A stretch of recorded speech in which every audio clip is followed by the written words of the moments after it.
Hi, welcome to inner magic. என்னோட சேனலை subscribe பண்ணாதவங்க சப்ஸ்கிரைப் பண்ணுங்க. பக்கத்தில் இருக்க பெல் பட்டனையும் ஒரு தடவை கிளிக் பண்ணுங்க. அப்பதான் நான் போடுற வீடியோஸ் எல்லாம் உடனே உங்களுக்கு நோட்டிஃபிகேஷன் வரும். வாங்க இன்னைக்கு நம்ம வீடியோக்குள்ள போகலாம். இந்த வீடியோவில் நம்ம என்ன பார்க்க போகிறோம்னா கேலண்டர்ஸை எப்படி எஃபெக்டிவாக யூஸ் பண்ணுறது அப்படிங்கிறத இந்த வீடியோவில் வந்து பார்க்க போகிறோம்.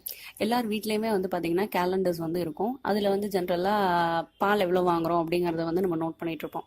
அது மட்டும் இல்லை, நிறைய விஷயங்கள் வந்து நீங்கள் அதில் நோட் பண்ணி வச்சிங்கன்னா அதுக்கு நமக்கு ரொம்ப ஹெல்ப்ஃபுல்லாக இருக்கும். அதுக்கு என்ன பண்ணணும்னா, நீங்கள் ஒரு பென்சிலோ இல்லை கலர் பென்ஸ் அந்த மாதிரி யூஸ் பண்ணிவிட்டு ஒரு சிம்பிள், பர்டிகுலர் சிம்பிள் அதை வந்து நீங்கள் வரைஞ்சிக்கலாம். இன்னொரு வழி என்ன இருக்குது அப்படின்னு கேட்டிங்கன்னா, ஸ்மார்ட் ஃபோன்ஸ் எல்லாருமே வச்சுருப்போம். ஸோ அதில் கேலண்டர் ஆப்ஷன் இருக்குது. அந்த கேலண்டரை கிளிக் பண்ணி நீங்கள் அதில் கூட ஈவெண்ட்ஸ் எல்லாம் வந்து ஸ்டோர் பண்ணி வச்சுக்கலாம். அது நமக்கு ஹெல்ப்ஃபுல்லாக இருக்கும். இப்போ ஸ்மார்ட் ஃபோனில் எப்படி கேலண்டர்ஸ் யூஸ் பண்ணுறது அப்படிங்கிறத இந்த வீடியோவில் வந்து நம்ம ஃபுல்லாகவே பார்க்கலாம். இப்போ கேலண்டர்லேயே வந்து ப்ளஸ் பட்டன் மாதிரி ஒன்று இருக்கும். அதை நீங்கள் கிளிக் பண்ணிங்கன்னா நியூ ஈவெண்ட்ஸ் வந்து அதில் பண்ணுற மாதிரி இருக்கும். கேலண்டர்ஸில் வந்து சேவ் பண்ணும்போது டிவைஸ்லையும் சேவ் பண்ணிக்கலாம். நீங்கள் ஜிமெயில் அக்கௌண்ட்டோடையும் சிங்க் பண்ணிக்கலாம். டிவைஸில் பண்ணிங்கன்னா அது உங்கள் ஃபோனில் மட்டும்தான் இருக்கும். நீங்கள் எப்பயுமே வந்து ஜிமெயில் அக்கௌண்ட்டில் அதை சிங்க் பண்ணிங்கன்னா நீங்கள் வேற ஒரு ஃபோன் வாங்கினீங்கன்னா கூட உங்களுக்கு அந்த கண்டென்ட்டை வந்து நீங்கள் அந்த ஃபோனில் கூட ஏற்றிக்கலாம். ஸோ ஜிமெயிலில் வந்து சேவ் பண்ணுறது நல்லது. இப்போது நிறைய இம்பார்ட்டன்ட் டீட்டெயில்ஸ்லாம் வந்து நம்ம அதில் சேவ் பண்ணி வைக்கிறனால இதை யாரும் பார்க்காம இருக்கிறது ரொம்ப இம்பார்ட்டன்ட். ஸோ அதில் பாஸ்வேர்டு ஆப்ஷன்ஸும் இருக்குது. நீங்கள் அதை யூஸ் பண்ணி லாக் பண்ணிக்கலாம். நோட்டிஃபிகேஷனும் உங்களுக்கு வரும். இன்னைக்கு என்ன செய்யணும், நாளைக்கு ஏதாவது இருக்கா, அது மாதிரி எல்லா நோட்டிஃபிகேஷன்ஸும் உங்களுக்கு வந்து இருக்கும். ப்ளஸ் வந்து நிறைய கேலண்டர் ஆப்ஸில் வந்து பார்த்தீங்கன்னா உங்களுக்கு டு டூ லிஸ்ட் வந்து ஹோம் ஸ்க்ரீன்லேயே வந்து கொடுக்குறாங்க. ஸோ அதுவும் நமக்கு வந்து ரொம்ப ஹெல்ப்ஃபுல்லாக இருக்கும். அப்புறம் வந்து கேலண்டர் வியூஸ் வந்து பார்த்தீங்கன்னா 30 and 31 அந்த மாதிரி மந்த்லி கேலண்டர் வியூஸும் இருக்குது. Daily one day weekly once இல்லை ஒன் டே அந்த மாதிரி இதெல்லாம் இருக்கும். நீங்கள் அந்த ஆப்ஷன் செலக்ட் பண்ணி பார்த்துக்கலாம். அடுத்தது வந்து ஸ்டிக்கர்ஸ். அதுலேயே வந்து நிறைய ஸ்டிக்கர்ஸ் கொடுத்துருக்காங்க. நீங்கள் அந்த இமேஜஸ் கூட ஒரு ரெலவெண்ட்டாக என்ன இமேஜஸ் அந்த ஈவெண்ட்டுக்கு போடணும்னு நினைக்கிறீங்களோ அதை கூட போட்டுக்கலாம். அது என்ன ஆகும்னா உங்கள் கேலண்டரில் அந்த இமேஜில் வந்து அந்த ஸ்டிக்கர்ஸ் வந்து இருக்கும். ஸோ நீங்கள் அந்த ஈவெண்ட்டோட நேமை படிக்காம அந்த இடத்துல என்ன அப்படிங்கிறது வந்து உங்களுக்கு வந்து விசிபிளாக தெரியுற மாதிரி இருக்கும். நான் அந்த டு டூ லிஸ்ட்டும் உங்களுக்கு காட்டியிருக்கேன். இது வந்து உங்களுக்கு ஹோம் ஸ்க்ரீனில் வந்து எப்பயுமே ஷோ ஆகிட்டு இருக்கும். மைனஸில் இருந்ததுன்னா அது நீங்கள் ஆல்ரெடி பண்ணி முடிச்சிருக்கணும்னு அர்த்தம். 0 டே இருந்ததுன்னா டுடே நீங்கள் அது பண்ண வேண்டியது. 01 டே அப்படின்னு இருந்தால் நாளைக்கு நீங்கள் என்ன வேலை செய்யணும் அப்படிங்கிறதும் வந்து அதில் வந்து மென்ஷன் பண்ணியிருக்காங்க. இப்போ ஒரு நியூ ஈவெண்ட் எப்படி வந்து ஆட் பண்ணுறது அப்படின்னு பார்த்தீங்கன்னா, நான் சொன்ன மாதிரி ஜிமெயில் வந்து செலக்ட் பண்ணிக்கோங்க.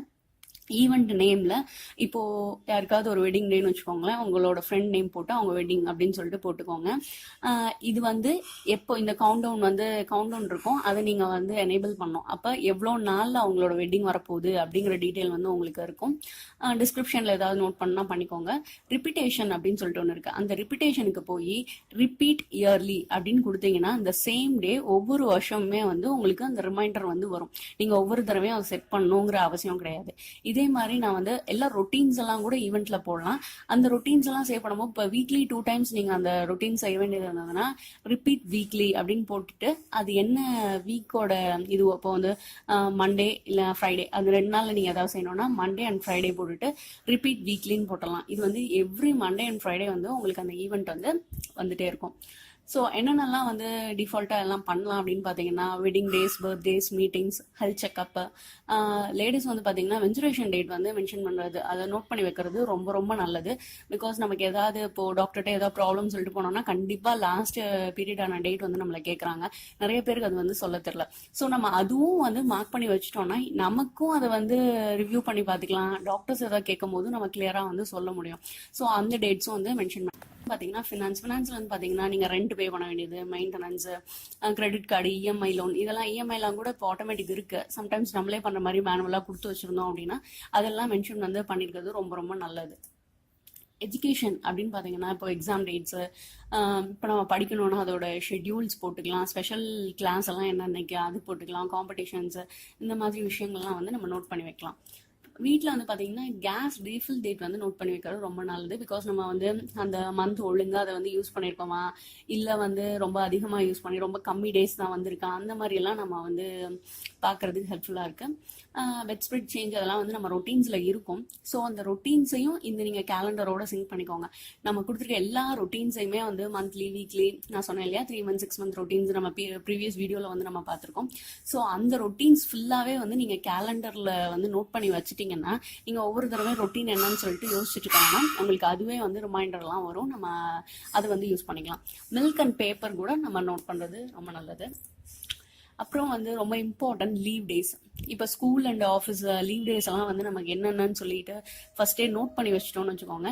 இப்போ நீங்கள் வந்து பிளான்டு லீவ்ஸ் எல்லாம் வந்து எடுத்துக்கலாம். இப்போ ஆஃபீஸும் ஸ்கூலும் ஒரே டைமில் லீவ் வர்றது ஒரு 3 நாள் 4 நாள் சேர்ந்தாப்புல வருதுன்னா நீங்கள் அந்த டேஸ் எல்லாம் ப்ரீவியஸாகவே நோட் பண்ணி வச்சிருக்கும் போது நம்ம ஏதாவது ஒரு வெக்கேஷனுக்குலாம் பிளான் பண்ணுறதுக்கு அது ஹெல்ப்ஃபுல்லாக இருக்கும்.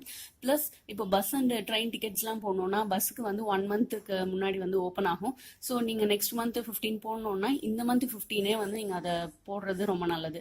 நமக்கு ஏர்லியராக வந்து சீட்ஸ் எல்லாம் கிடைக்கிறதுக்கு சான்சஸ் இருக்குது. ட்ரெயினும் அதே மாதிரி தான், அதுக்கு ஒரு நோட்டிஃபிகேஷன் போட்டுக்கணும். ஒரு 4 மந்த்ஸ் பிஃபோராகவே நீங்கள் நோட்டிஃபிகேஷன் போட்டு வச்சிட்டிங்கன்னா, இப்போது தீபாவளிக்கெல்லாம் பார்த்தீங்கன்னா அந்த மாதிரி தான் நம்ம ஜென்ரலாக ட்ரெயினில் டிக்கெட் புக் பண்ணுவோம். ஸோ அந்த மாதிரி நீங்கள் யூஸ் பண்ணிக்கலாம். கேலண்டர்ஸ் வந்து ரொம்ப எவ்வளோக்கு எவ்வளோ நம்ம வந்து அதில் எல்லாமே நோட் பண்ணி வைக்கிறோமோ அவ்வளோக்கு எவ்வளோ நமக்கு வந்து ரொம்ப நல்லது. நிறைய விஷயங்கள் வந்து நம்ம ஞாபகம் வச்சுக்கணும். இந்த பிஸி வேர்ல்டில் எல்லாத்தையும் நம்ம ஞாபகம் வச்சுக்க முடியாது. கொஞ்ச நேரம் டைம் ஸ்பெண்ட் பண்ணி நீங்கள் உங்களோட ரொட்டீன்ஸ் அப்புறம் இந்த மாதிரி மீட்டிங்ஸ் இந்த மாதிரி இதெல்லாம் வந்து நீங்கள் டெய்லி நோட் பண்ணி வச்சிட்டிங்கனாலே நீங்கள் ஜஸ்ட் அந்த டு டூ லிஸ்ட் பார்த்தீங்கனாலே தெரிஞ்சிடும் நாளைக்கு என்ன வேலை இருக்குது. அதுக்கேற்ற மாதிரி உங்கள் டேஸை வந்து பிளான் பண்ணிக்கலாம். இன்னும் கேலண்டர்ஸை இன்னும் எஃபெக்டிவாக கூட யூஸ் பண்ண முடியும். இது வந்து எனக்கு தெரிஞ்சது நான் வந்து உங்களுக்கு சொல்லியிருக்கேன். உங்களுக்கு ஏதாவது ஐடியாஸ் இருந்தது அப்படின்னா நீங்கள் கமெண்ட் பாக்ஸில் வந்து போடுங்க. நானும் அதை பார்க்குறேன். எல்லாருமே அதை தெரிஞ்சுக்கலாம். இந்த வீடியோ உங்களுக்கு எல்லாருக்கும் பிடிச்சிருக்கும்னு நினைக்கிறேன். வேற ஒரு நல்ல வீடியோவில் உங்களை மீட் பண்ணுறேன். தேங்க்யூ.